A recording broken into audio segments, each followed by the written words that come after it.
पिछले सेशन में हमने इस एग्जाम्पल को वर्कआउट किया था जब हमने देखा था कि जो स्टेप्स हैं बेसिकली 3 स्टेप्स हमारे पास हैं। रेगुलर डीलर के लिए 10 तारीख तक उसे GSTR 1 फाइल करना है, 11 से 15 के बीच में 2A को फाइनलाइज करना है और 15 के पश्चात GSTR 3 को सबमिट करना है 20 तारीख तक। इस पूरे सिस्टम में हमने देखा था कि जो डीलर बी है यानी कि हम ए से परचेज करते हैं और सी को सेल्स करते हैं, तो एग्जैक्टली उस प्रोसेस को हमने पिछले एग्जाम्पल में देखा था और जो हमारा टैक्स बना था 750 रुपये बना था इस पिछले एग्जाम्पल के आधार पे।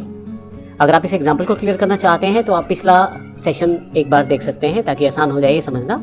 इस सेशन में हम बात करने वाले हैं अगर कहीं कोई प्रॉब्लम यानी कि कुछ ऐसा हो जाता है, कोई बिल मिस हो जाता है या गलत हो जाता है तो उस केस में क्या किया जाएगा। तो आइए एक एग्जाम्पल को देखते हैं।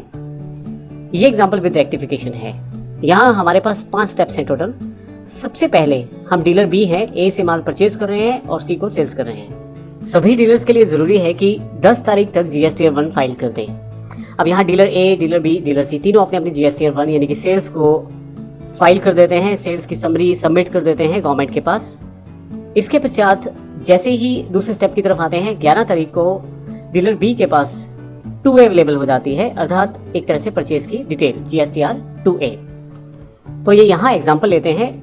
अब डीलर बी यानी कि हम GSTR 2A चेक कर रहे हैं 11 तारीख को और हमें पता लगता है कि डीलर ए ने एक परचेज को नहीं चढ़ाया है। A2 बिल है 30,000 रुपये का, 1500 जो टैक्स हमने उसको पे किया था यह बिल उसने चढ़ाया ही नहीं है।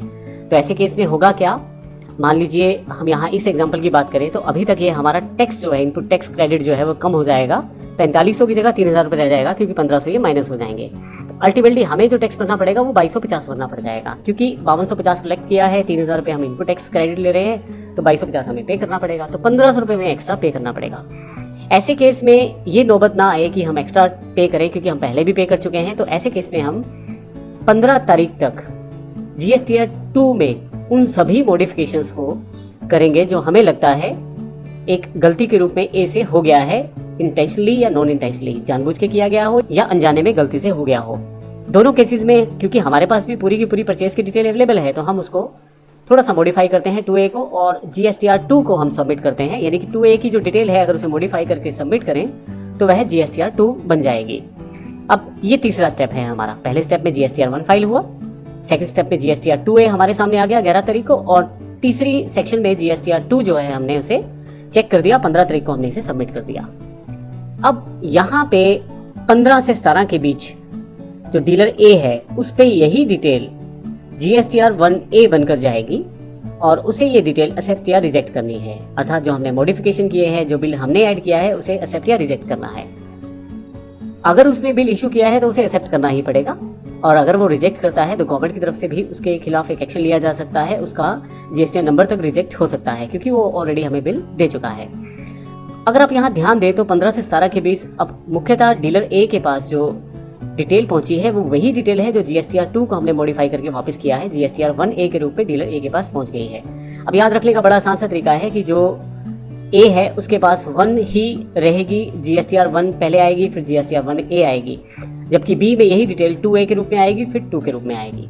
तो फाइनली 4th स्टेप में 15 से 17 के बीच उसने ये सब 1A वाला पूरा डिटेल, हमारा जो परचेज का डिटेल है हमने वापस मॉडिफाई करके भेज दिया है 1A के रूप में, जो कि डीलर ए का सेल्स का ही रिकॉर्ड है और 1A में डीलर ए को एक्सेप्ट या रिजेक्ट करना है।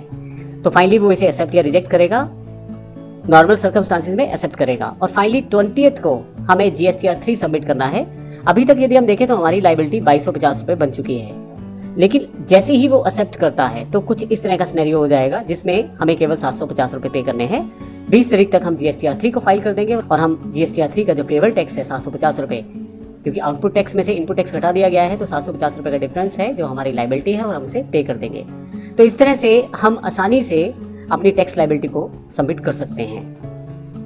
तो हमने इन लास्ट 2 सेशंस में, इस वाले सेशन और पिछले सेशन में देखा कि जब भी हम रिटर्न्स फाइल करते हैं तो पहले सिंपल सर्कमस्टांसेस में 3 स्टेप्स के अंदर रिटर्न फाइल हो जाती है और यदि हम किसी बिल को अमेंडमेंट करते हैं, कुछ मॉडिफिकेशंस रहती हैं तो वो 3 से 5 स्टेप्स में वो भी रिटर्न जो है फाइल हो जाती है और सारी की सारी डिटेल ऑनलाइन होने के कारण हमें कहीं भी किसी भी मैनुअल वर्कआउट को टास्क को नहीं करना है। सबके पैनल में अपने अकॉर्डिंग इन्फॉर्मेशन अपडेट होती चली जाएगी, केवल सबको एक्सेप्ट या रिजेक्ट करना है। हाँ, सबसे इंपॉर्टेंट बात जो 10 तारीख वाली रिटर्न है GSTR 1 वो हमें बड़े ध्यान से भरनी है क्योंकि बाकी सभी रिटर्न्स उसी पर बेस्ड हैं और उसी के अकॉर्डिंग ही फॉलो हो रही हैं। तो लास्ट 2 एग्जाम्पल में हमने देखा विद रेक्टिफिकेशन और विदाउट रेक्टिफिकेशन में कौन कौन से स्टेप्स और किस प्रकार से हम इन्हें कर सकते हैं। अगले सेशन में हम बात करने वाले हैं रिटर्न 3B की और देखेंगे ये क्या रिटर्न है और इसे क्यों फाइल करते हैं। धन्यवाद।